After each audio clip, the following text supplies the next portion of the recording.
Welcome to another episode of Fight the Burnout. Today we have a very special guest, and I'm going to try and pronounce her name. I listened to a podcast she was on recently, and I think I might get it right. Tyra Valeriano? I Yes. think it's right. Cool, perfect. So today we're going to talk with her. She's an ex police officer from New Mexico, now lives in Thailand. So we're going to hear that story and how that came about, and also around how she used and has overcome burnout and all those different things as we always do. As usual, this episode is brought to you by Create From Y. Go to createfromy.com / LIIT USA, and we have a special motorcycle ride happening right now for first responders to help reconnect back in with yourself. All off the back of a motorcycle traveling through the southwest of the U.S. Actually, some of Tyra's area we will be close to. Yeah, so without further ado, Tyra, why don't you introduce yourself? Tell us who you are and a little bit of your backstory so that viewers and listeners can get to there. Okay, so my name is Tyra Valeriano. You did say that right. I was in law enforcement for 10 years, and I want to say I took an early retirement. I was a patrol sergeant for 2 years, and I served my entire career on patrol. I'm married. I have a 7-year-old son that we currently live in Thailand. I also have two kids from a prior marriage that currently live in the States with their dad. Pretty much, my whole career in life revolved around law enforcement for a while. And there's a long, long, long story behind why I joined law enforcement. It wasn't like a dream come true, and that's what I wanted to be my whole entire life growing up, because it wasn't.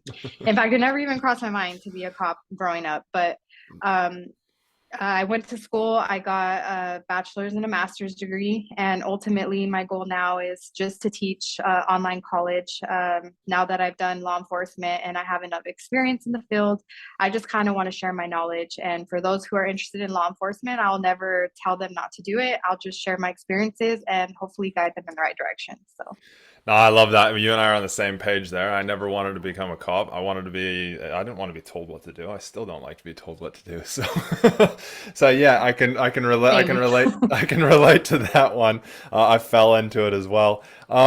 So, all right, tell us a little bit about, what would you say is probably some of the most stressful things that you did when you were in law enforcement?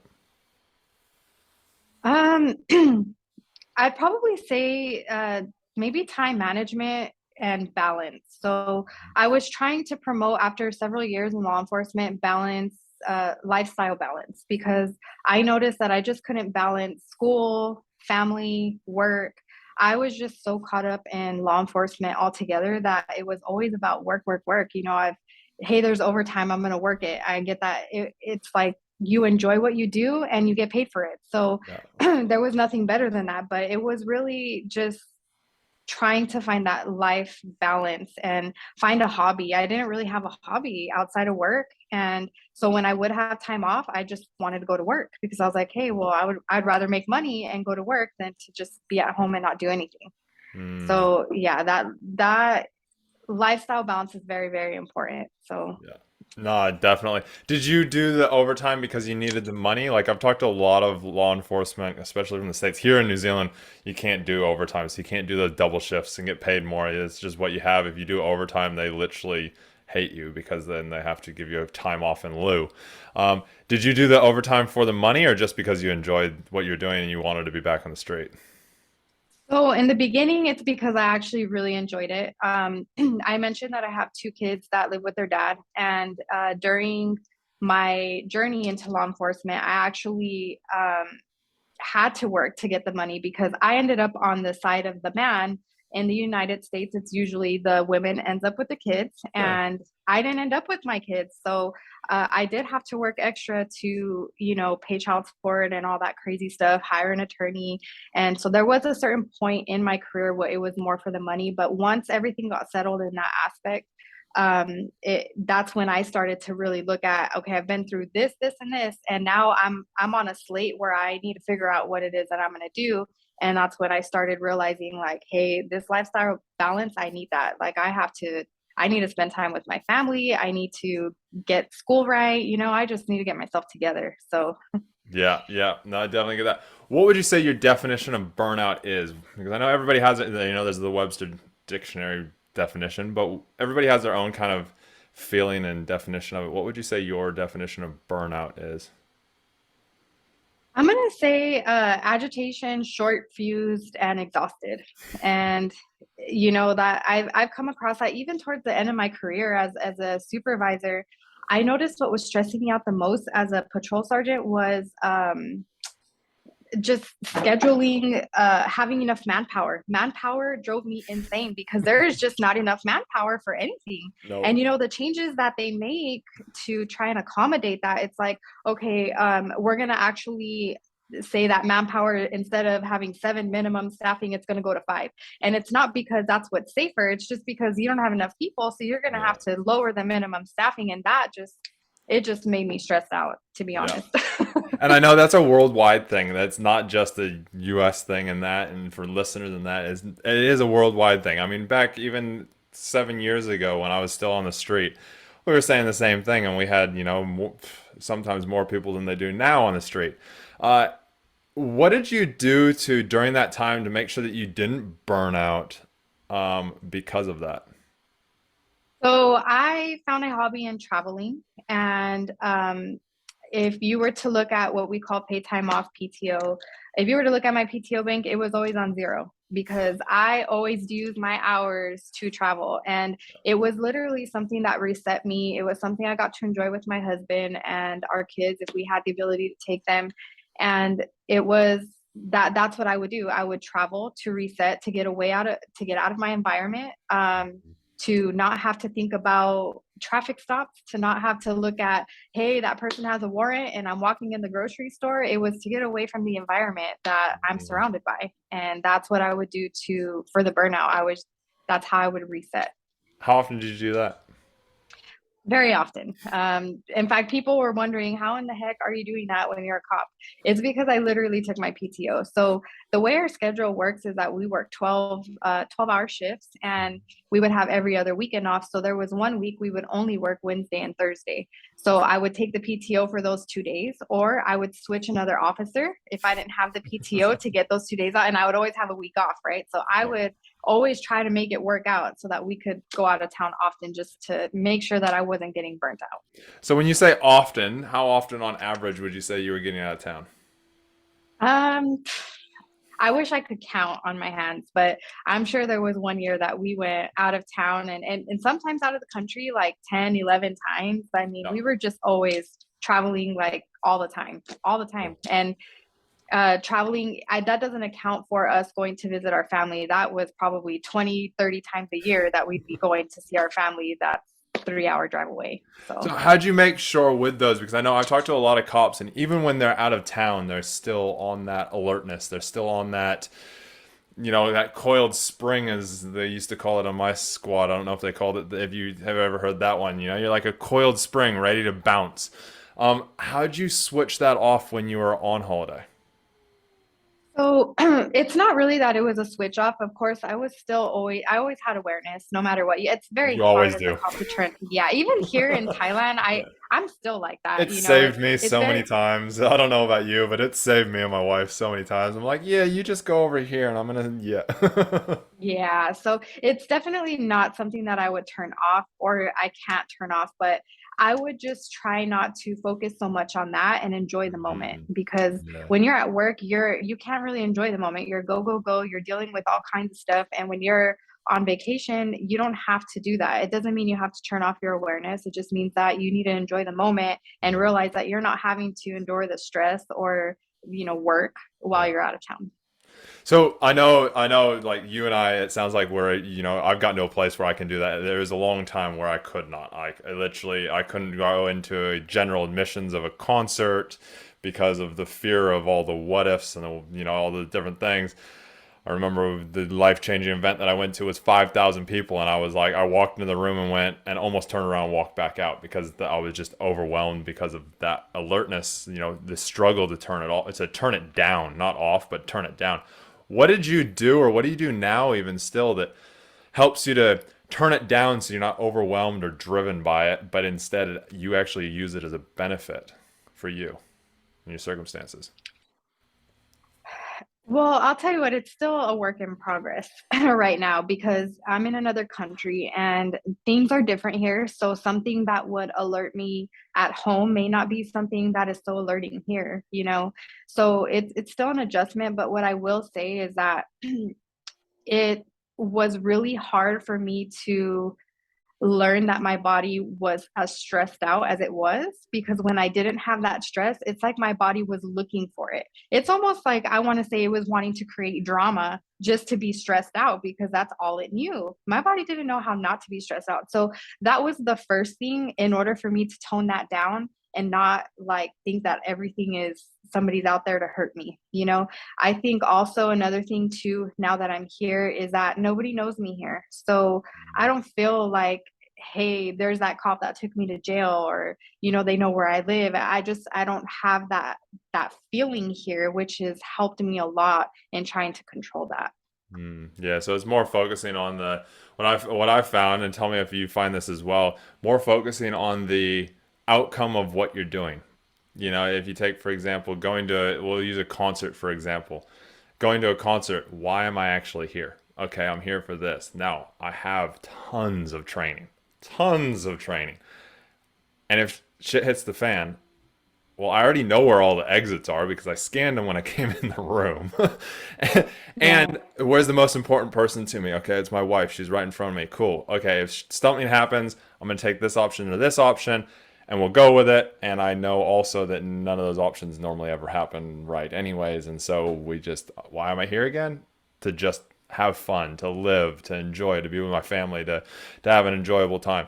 It's that whole I don't know about you, but I don't have the stress of actually I've never really had that stress of having to sit with my back to the wall and my face to the door. Have you I'm not there yet. did I'm you not there yet. are you not in that? You're I'm still not there facing the yet. door? Yeah, no, Yeah. I don't do it because my thing again, one thing that I realized over my years of policing and working with the different things and even doing a lot of these interviews especially, I realized if it's your day, it's your day. And you sitting actually with your back to the door isn't going to make a huge difference. If somebody comes in and they start shooting the place up, you're not going to see it anyways. Yeah. You I don't know? know what it is. I think it's more of like I just want to see what's going on Yeah, yeah, versus yeah, I mean I'm not there yet. And I yeah, noticed that because my husband will sit in a certain spot and I'm like, "Hey, I want to sit there." You know, and to him it's like, "Why? Like we're not home and you're not, you know?" But I'm like, "No, I want to sit there." I also actually, you saying that makes me think actually a lot of times because my wife likes to sit in the booth, like in the more comfortable seat. I'm like, okay, cool. And I sit in the chair, and a lot of times the chair actually is your back to the door. And I actually have found myself, and I was just thinking about right now what we're talking about. I've actually found myself, it's actually better for me because I can be more present with her than if I'm sitting in the other seat. Because if I am sitting in the other seat, then I start to scan. Ah, I see. Good advice. I might take that now. Because then I start again that whole why am I here? I'm here to spend time with her. I'm not here to watch and protect everybody out there. Now, my hearing, as our senses obviously change, my hearing senses change. So I'll pick things up with my ears that I wouldn't if I was sitting in the other seat. So I pick up, the Yeah. door opens, and I'll pick up, and it's a lot of times, I'm still scanning, still looking at times, but it's not thrown straight in my face. But that's just a little bit of what I do now so that I don't have to sit there and, yeah, because I might take that advice. just focus on the fact I'm being more present and use your hearing instead of your eyes. But yeah, no, so, okay, cool. So during your policing career, I know I've listened to one of your other podcasts and you're involved in a bit of a shooting or involved in a bit of a situation. Um, we don't need to go into huge details about it and that, but could you tell us just surface level about that? And then how did you overcome the traumas of that? Because I know trauma, from my research and from my working with lots of people, trauma causes burnout 10 times faster because we never learned, again, that whole sitting with your back to the door type thing is a trauma response. It's a training, it's a response to the training that we've been thrown into because of the traumatic things that could happen. So yeah, if you could tell us that job was, or that situation that happened, and then also how you worked through the trauma of that. Okay. So let's just start with the burnout from that day was real. I had already worked, I want to say maybe a week straight. Mm. And the day before, it was a mass shooting that occurred in our town. And the day before that, we had an officer involved shooting. So I was right there when it happened. So already having to deal with that. And then the next day, I go to work, and it's crazy to think that I just saw one of my officers shoot someone and kill them.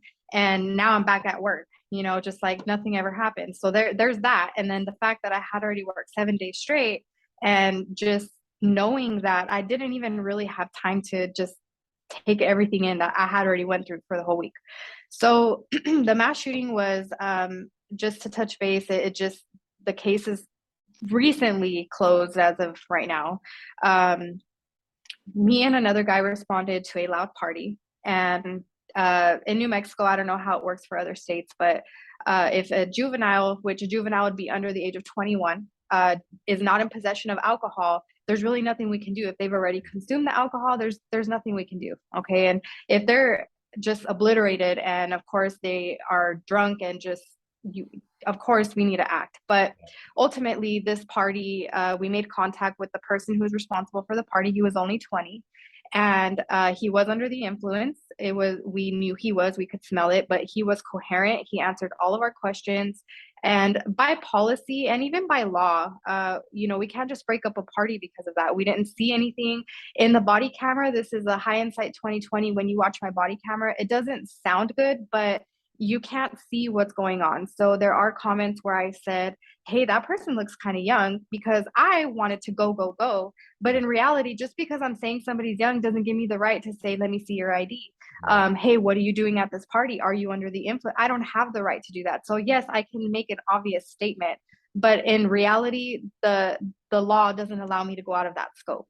Yeah. So in the body camera, you can hear me making little comments like that. But ultimately, I'm dealing with this person, getting his information, giving him the warning, telling him, hey, if we have to come back here, you're probably going to get cited, and we'll probably have to break up the party. That's a standard procedure that we do. Same thing here. So, Standard right, situation. standard situation. So we end up leaving, and about 45 minutes later, I'm on a traffic stop, and I just hear all of these gunshots coming from that direction. And in my heart, I was thinking, please don't let it be that party. But I just let go of the traffic stop. I started heading in the direction of the gunshots until the call came out, so I knew where to go. And once the call came out, I realized that's where it was coming from. So I started running code to that direction, and I ended up being the first responder to the call. So everybody I knew was coming, but once I got there, it was chaotic. Like, I saw people running everywhere, screaming. People had blood on their shirts. I mean, it was just chaotic. I didn't even know where to start, because we train for things like this, but you don't really train for things like this, if that makes any sense. Like, there is nothing that can put into perspective the way it is in real life versus training. It's just different. So I got out of the car, and I am just like, whoa, what's going on? And people are like, my friend are shot in the back, there's a shooter in the backyard, and just all this information's coming in. So I walk away from my unit that's parked in the middle of the street towards the house. And this girl tells me the shooter's still in the backyard, and my friend is shot. My friend is back there. He needs help. Well, I'm the only one there. So Yeah. based on training, it's not an active shooter at this time. I can't risk myself going back there, not knowing what I'm walking into, and have nobody there to back me. So, I radio in, hey, I need medics. I need more officers. This is the information I was given. We need to clear the back. And as I'm asking for that information, I look back at my unit, and there's somebody opening my door to my unit and trying to put a girl in there. So I run over there. I'm like, what are you doing? And they're like, my friend is shot. And sure enough, she had been shot, I think in the back, is from what I remember. So I had to lay her down on the ground, and I radioed in that I had a victim, and I was still waiting for somebody to get there. So I Yeah. sat there with her. I'm watching everybody, trying to give out information as I'm seeing it, until somebody got there to relieve me. And by then, of course, more officers showed up, medics started showing up. So I went ahead and I went to the back. And of course, there was 3 people who did die at the scene. And I think there was about 4 other that were injured. So there was a pretty big scene there. Um, we ended up making an arrest. I didn't follow up with the investigation after that. I think that just initially what I went through was enough for me.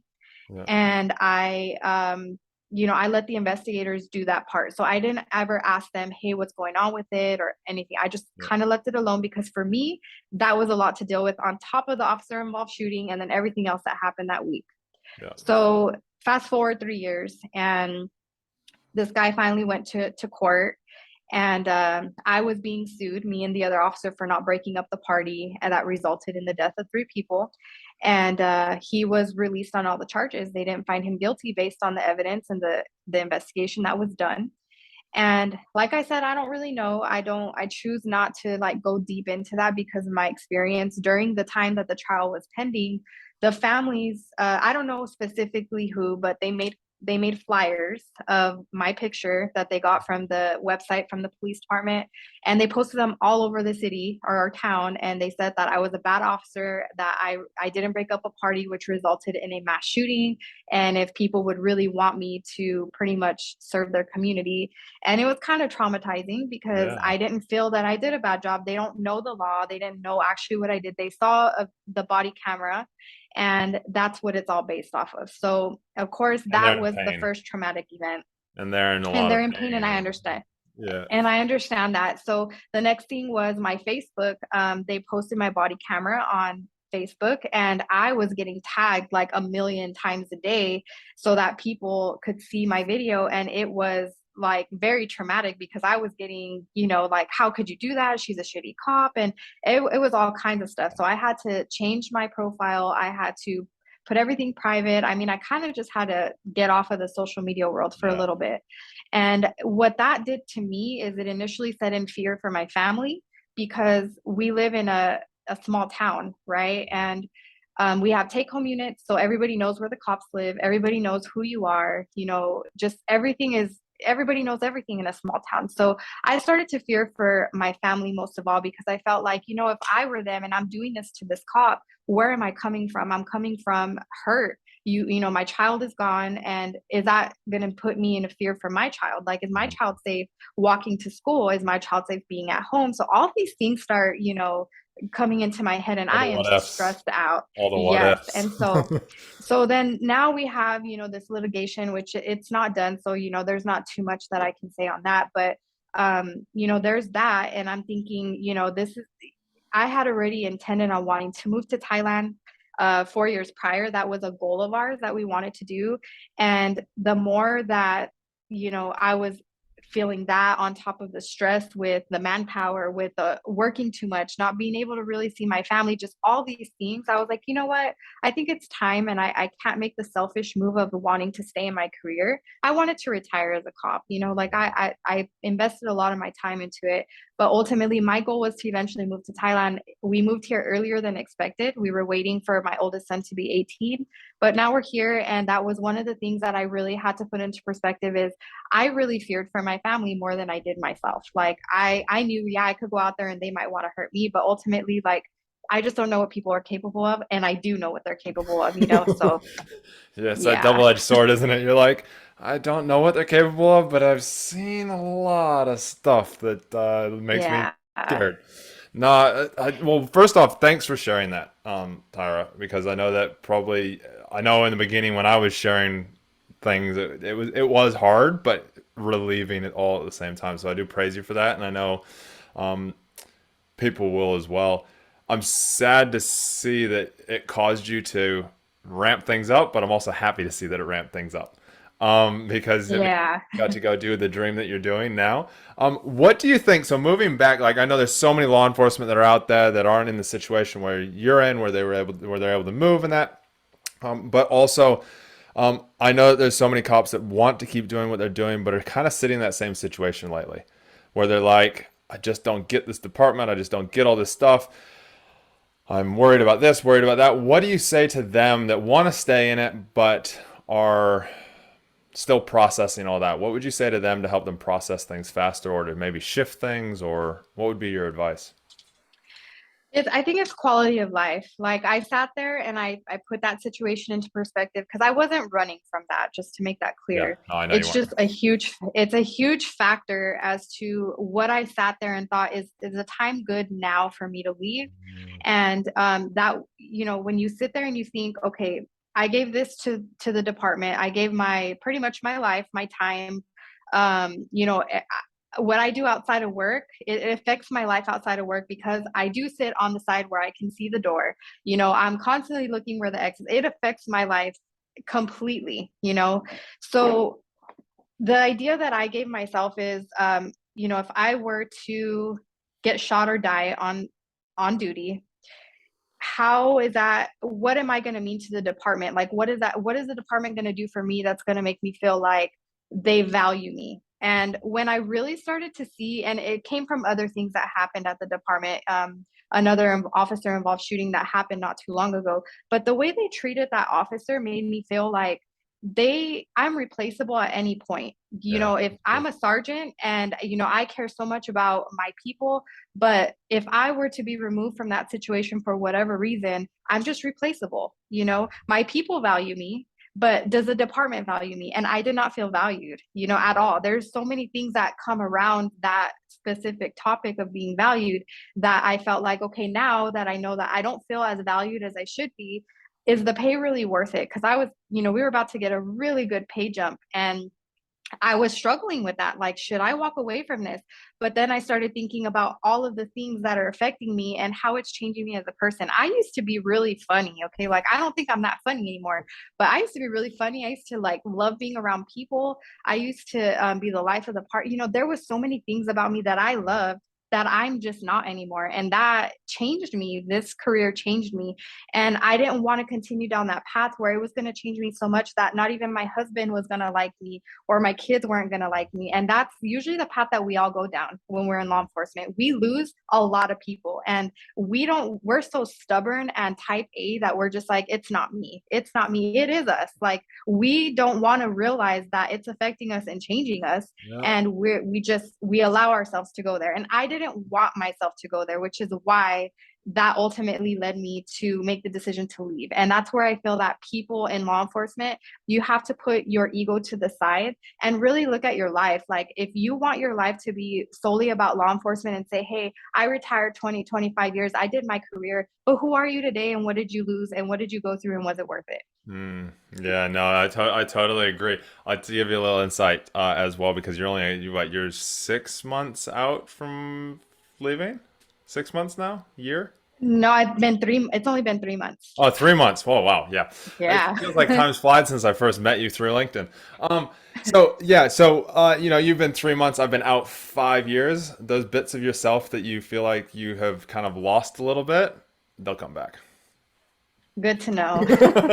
They'll come back. I was not So this way you're for saying that I'm years. going to be funny again. I want I'm to be saying I'm funny saying you're again. going to be even more funny than you already are. But yes, they do come back because as long as you're working on them, you know, this is one thing that I recognize. And I have followed you on Instagram, I follow you on Facebook, I've watched some of your YouTube stuff and that, and I can see that you're growing, and it's amazing to see. So I just wanted to drop that in there for you, and for all those first responders out there that are just leaving or that are like, I don't like who I'm becoming. You can come back. You can find that self again, because it is there. You haven't lost it. You've added to it. And once you start to recognize that, then you can actually start to use both sides of it. And so now the whole I don't have to sit with my back to the door is a bonus to me because I'm like, cool, I get to use all my other senses and get to do all my other cool stuff of the old me Right. and bring it in with the new me. So yeah, but I wanted to touch on and I like to ask this question of people because you've gone through all the stuff that has happened for you. I say it hasn't happened to you, it's happened for you. All the different career things, all the shootings, all the traffic stops, all the, I won't go into all of it, but you know what I'm talking about, and all the first responders out there know what I'm talking Mhm. about. And so you've learned a whole bunch of stuff and you've gotten a whole bunch of knowledge. What would be the one thing, or maybe a couple things, that you would love to teach your younger self when you first got into this profession that would help prevent it, not saying that it ended bad, but prevent it ending the way that it did? Um, I think that maybe I would tell myself to have a balanced life. And like I said, it's kind of different for me because, you know, when I really pushed myself into law enforcement to work all of those hours and do all of those things, there was a reason why I did need the money at some point that led me to that. But don't let yourself get hopeless or feel like this is all you have. And I think that's what I went into because for me, I felt like I lost my kids. I didn't have the life that I had envisioned for myself. I wasn't where I wanted to be in life, and this was all I had. And so I would tell my younger self, like, this is not all you have. And whenever you have something that you enjoy outside of work, you can maintain that balance. But because I didn't have that guidance, yeah, just like most cops, you don't have that guidance. You go in, you're like, hell yeah, this job is awesome. Like, I love it. I'm going to do this all. And then you just get so consumed and you truly lose who you are. And if I would have known that, then I would have probably taken better care of myself as knowing that and being able to balance it to where it didn't affect me the way it did. And I didn't have this skewed view of law enforcement. And like I said, I don't hate law enforcement. If I needed to go back, I would do it. But what I'm saying is I saw the ugly side of law enforcement and what it did to me personally. And I feel like if I would have known what I know now, I could have prevented that. So here's a question for you. Who is the Tyra that you know you are? I am a free spirit who loves to travel and enjoy my family. And now I want to say working on being stress free. That's who I am. Cool. Perfect. I love it. I love it. Is that who you were before law enforcement?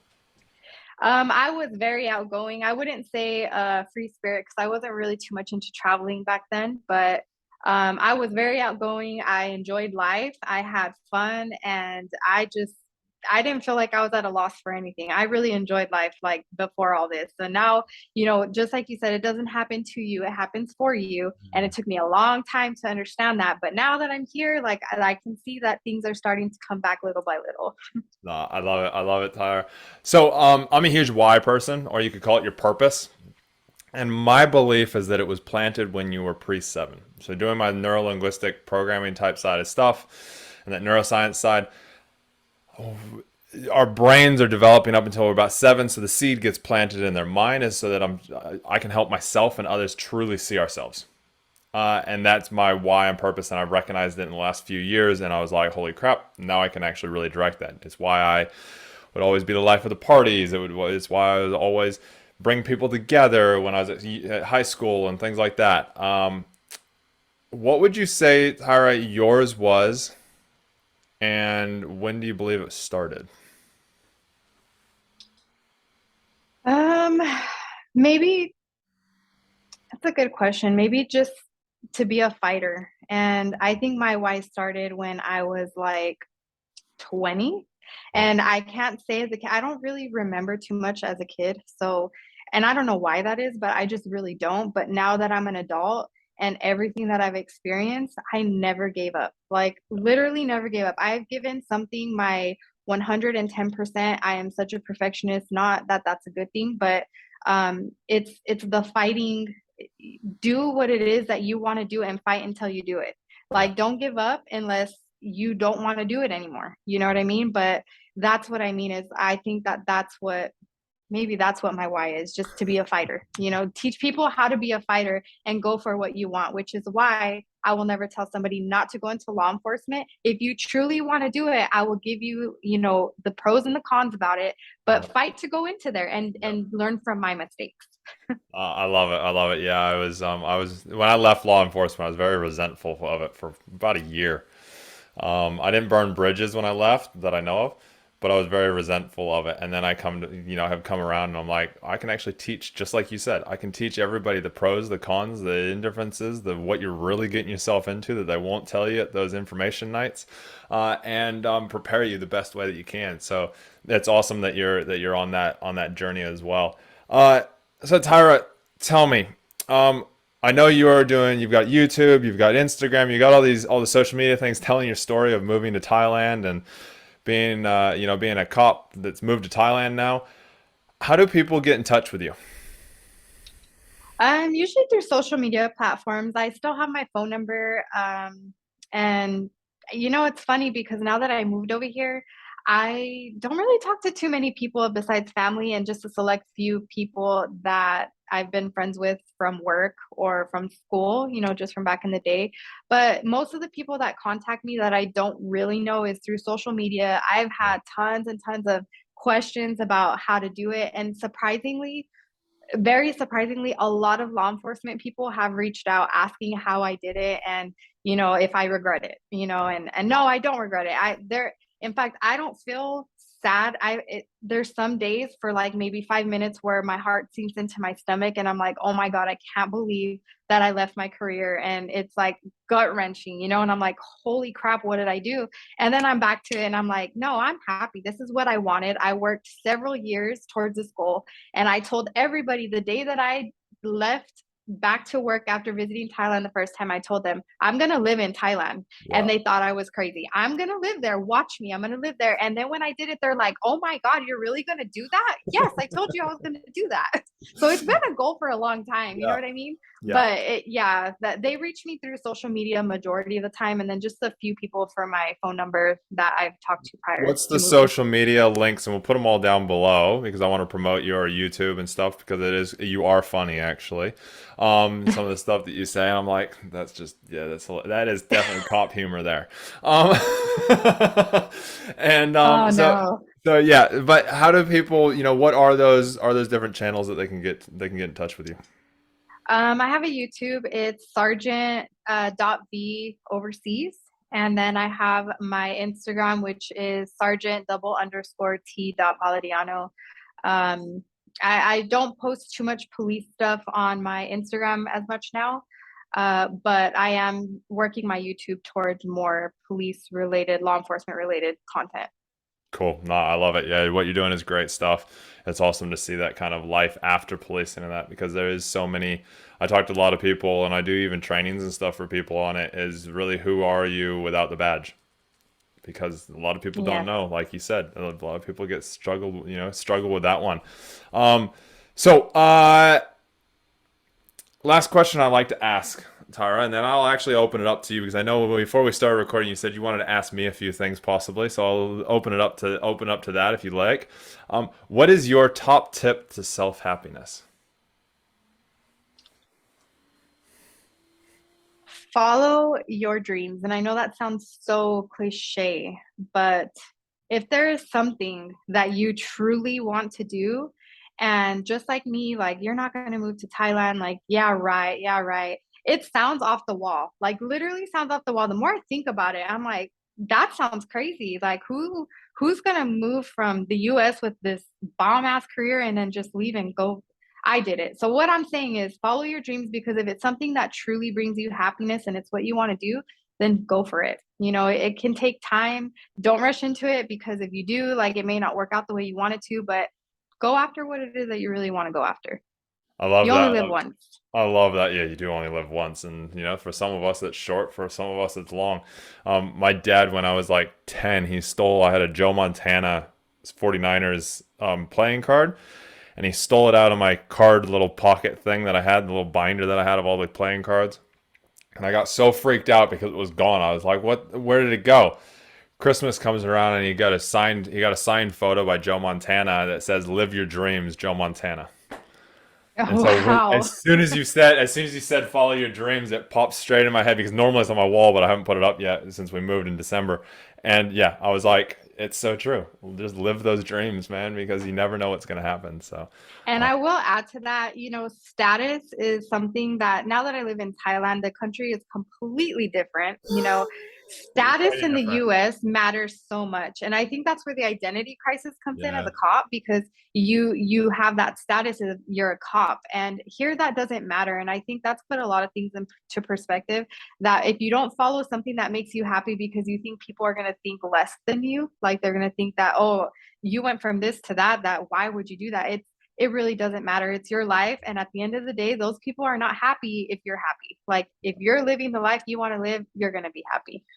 yeah. No, it's so true. I fought with that status thing quite a lot when I left the place, and then I identified what my true why and my true purpose and who I actually truly am, like my true identity, which is your why and purpose. And as soon as I identified that, the cop stuff didn't matter anymore. I was like, I'm bigger than that. I'm actually making more of an impact doing what we're doing here, having this conversation, than I could any day as a cop. Right. So yeah, so it's something to remember. So Tyra, before we kind of wrap up, did you have any last words or any questions you had for me? Yes, I did. We kind of touched base on a traumatic event that happened for me that had me realize, at what point I wanted to leave. So what was your traumatic event that kind of got you to this point where you're at? Yeah, so my traumatic event is actually I can custom it to quite a few actually. There's a few that kind of led it up. But then there was the turning point for me. The first one was I had a female partner of mine who had been in the job. I've been in the job for about a year and a half. She'd been in, I think, about 6, 7 years. We went to a domestic, went to go arrest a guy. I was the arresting officer. The guy was running around the room trying to evade arrest. Went for the front door. She stopped him and he just haymakered her, just right in the side of the face, dented her cheekbone. And that was kind of the last straw to her camel's back, as such. And she ended up taking leave without pay literally the next day and never came back. I talked to her a bit shortly after that, and then I've talked to her kind of since. But yeah, you know how you said you had that officer like shooting, and then you were back straight at work the next day. Well, I got back to the station straight after that happened, and you know how you were talking about how it felt like forever the cops turning up to that mass shooting, and like you're like, there's nobody here, and it was like forever. Well, I caught the guy, I chased him and caught him, and it felt like forever before my partner even came up from the house and before the cops turned up. I was just like, and it was only a couple of minutes. I talked to the guys afterwards. They were like, "Oh, we're like 2 minutes away after um the emergency button was pressed by her." And so yeah, so that was the first incident, and that kind of threw me down the why do we do this? What's the point of this job? And then I never really fully came back from that. So before that incident, I literally loved the job, was like trying to get everybody to join it. And after that, I was like, nobody join it. And then I went to motorways for a year, like our traffic team that deals with all the highways. Like it'd be like highway patrol. I went to there for a year, really enjoyed it. The guy got sentenced with nothing. You think the U.S. sentencing's bad? This guy got 6 months home detention at his uncle's house and could only go leave the house if he was working for his uncle. Wow. So there you go. You think the U.S. for all the American cops out there, you think it's bad, but yeah. So that one kind of really threw me, and then I came back to Frontline and went to 6 suicides in a matter of I think it was like 3 weeks, and also did the notification jobs for him as well. And the notification Oh, yeah. jobs Those are, just yeah.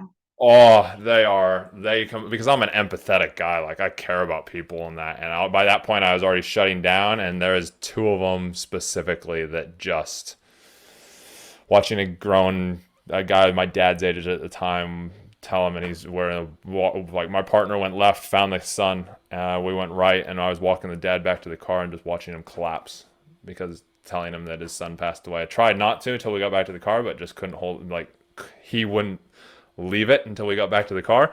So I ended up telling him, just collapsed, and then telling a lady she couldn't even dial a telephone, and then her 16-year-old daughter found the suicide note, and she started Mm. to blame herself. So you know how they are. So those kind of really threw me, and then I never really recovered after that. That was about halfway through my career. Then I went on to diplomatic protection, looked after the prime minister and that, and then took that with me. And that whole, I say this all the time. I don't know. I'd love your feedback on it. I say this all the time. If you never work on your crap, you just take it with you. And so I took all my Yes. crap from frontline policing, took it to diplomatic protection, thought it was going to be great. It was a shiny object for about 6 months. It was good. Year it was good. And then I just started to go downhill. And it actually made it worse because I was now looking. I don't know if you've ever done any of that kind of protection type work, but you go from looking at the image of a criminal, the person that kind of matches that image. And yes, there is a image that you kind of most of the time they're up to no good. To literally watching everybody. I was watching people that were millionaires going, are they a threat? And so when that high alertness plus having no emotional connection was a very bad toxic mix. And so then I almost cheated on my I wife. can imagine that high alertness has got to be very draining. Oh, I had no energy at all. I had memory loss. I had, because I had no emotion either, so I was never connecting back in. And then you talked about having stuff outside the job, and we talked about this before we started recording. Everything I was doing, even coming down to going to the gym, I was directing the purpose of it, and I'm a huge purpose outcome driven guy. Directing the purpose and outcome, I'm doing this so I'm better at work, so I can survive at work, so I can fight at work if I need to. So everything surrounded around work, and I wondered why I was drained all the time. Wow, yeah, that's crazy. Yeah. And so yeah, so then I almost cheated on my wife, and then we went down counseling, and luckily that counselor saved my life. She was the third counselor I talked to in my policing career, all by choice. Actually, I sought out them all over the time, and yeah, that third one, she literally by that point I had given up on him. My wife was like, "No, we're going to counseling one more time before I give you a divorce," because I asked for one, and yeah, this counselor identified it instantly with us just telling our stories. She's like, "Yeah, you guys have your stuff going on, but Chris, you're burned out, which is causing Kristen to be burned out." And so I had all these things. I thought I had dementia because dementia runs in my family because of memory loss. So I had all those stresses that were driving on top of it. So yeah, that was there. Counselor told us 85% of people will not make it through where you guys are sitting at. Wow. We're still That's together. impressive. We're still That's together awesome. 5 years later. So, but yeah, no, that's where that was my stuff, and it was just draining. So my biggest thing that I say to people is talk about it. Tell the ugly truth. That Yeah, ugly truth, man. that's good advice. Yeah, that ugly truth. When you're having a crap day, tell your partner because they'll understand. Your husband will try and Hmm. fix it because he's a guy and guys like to fix it, but tell the ugly truth. And that's part of the ugly truth, though. Like, that's a part of the ugly truth of law enforcement that really cause problems for families is that, Yeah, the understanding of what we're going through, kind of similar to military stuff, I guess, yeah, but you can't really expect your partner to understand unless they do this job. yeah, So that's another thing that's always good to address whenever you're getting into law enforcement that I would probably recommend is just make sure that you're open with your partner and you let them know like, hey, there's certain things that you don't understand that I have to have somebody to talk to. yeah. And also, on that topic, like that incident where I came home after my partner got assaulted, I was training for our version of SWAT team at the time. And so I was training hardcore. I was riding probably 3 miles to work on my mountain bike and back every day. And so was supposed to be one of those swing shifts, the late shifts, and finish at 2 a.m. I didn't get home till 7 because of all the stuff that we had to do and the paperwork and all the different, obviously as it does. And I remember coming down the last hill, and my phone was vibrating in my pocket, and I was like, "Oh, it'll be my wife, Kristen, calling me, wondering where the hell I am because I'm over 5 hours late." And she would have been getting up for work. And I come down, and I had a boat parked next to the side of the house, so I had to lift my bike up over my head, walk it down the side of the boat, and then down. And I put it down. I sat down on the back steps, and I'm most likely going to get choked up because I always do on this. And I sat down on the back step, and she's like, "What happened?" And I was like, "B got assaulted last night. That's why we're late." And that's all I told her. I didn't say anything else. I didn't say how I was feeling. I was bawling my eyes out, and she was sitting there, consoling me. But then I didn't say anything about it afterwards. The dumbest thing you can do for any first responder out there. Yeah. What's going on? They won't understand. It doesn't matter. And if you're the partner of the first responder, don't try and understand. Just let them vent. Then you understand when they're having a shit day a couple days later. You can be like, "How are you going with that job from the other day?" Yeah. And that makes it hard too for the other person because I tell my husband everything. Like I would vent to him about literally everything, even down to manpower issues, like literally just to the little details. And I'm like venting to him, and he's just sitting there listening to me. I'm sure I got on his last nerve. He's probably just like, "Oh, here we go again." But ultimately, I wanted him to know what was going on because if there was things that he didn't understand, at least he knew. Okay, I know this is what she's going through. I don't get it, so she has Yeah, somebody to vent to at work that understands her. yeah. The other thing with So that I would say is make sure that gratitude for any first responder listening, and it sounds like you did a lot of that through your policing career, but gratitude, what you're grateful for about the job every day. Because yeah, we can yes, find that negative stuff, and every cop talks about it, but the gratitude of it, few and far between talk about it. So I would say, remember that gratitude every single day. It's what I do now consistently. And even for yourself now, be grateful that I'm pretty sure from watching your YouTubes, you live not very far from the beach. Um, You know? I don't. No? Well, you got a pool, or you got the sunshine. You I got don't live far from the beach. yeah. 5 minutes. 5 minutes. There you go. So you got the sunny beach, the blue water. There's something you could be grateful for every day. So yeah, no, I want to thank you, Tyra, and I wanted to leave it up, give you another chance. Do you have any last words that you'd like to say?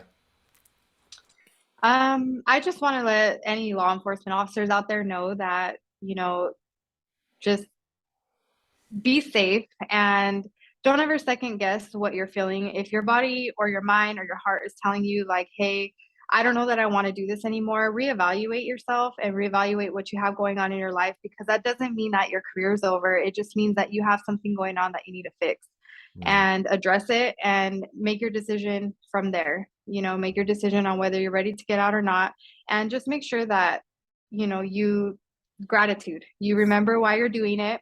And if it's not something you want to do anymore, don't be afraid to walk away. It's not the end of the world, and there is other things out there for us to do. And this isn't your identity, and we only live once. Right now times are very, very tough, and just put your happiness first. And don't think that this is it, that life is over once you've become a cop or whatever the case is for certain people. So I love that. I love that.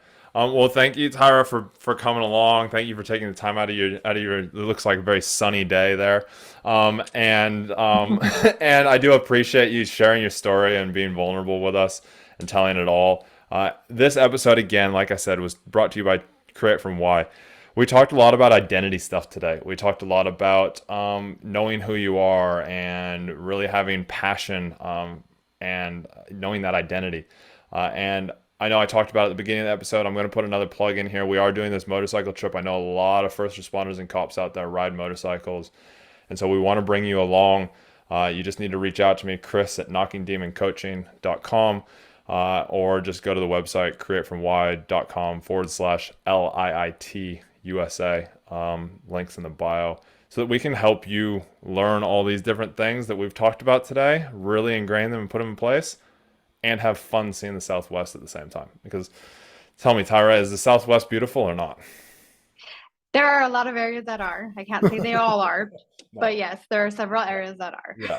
Red Cliff Highway, the Red Cliff Mountains, and that. Yeah, it's amazing. But so yeah, do that. But most importantly for this episode today, take a few things away.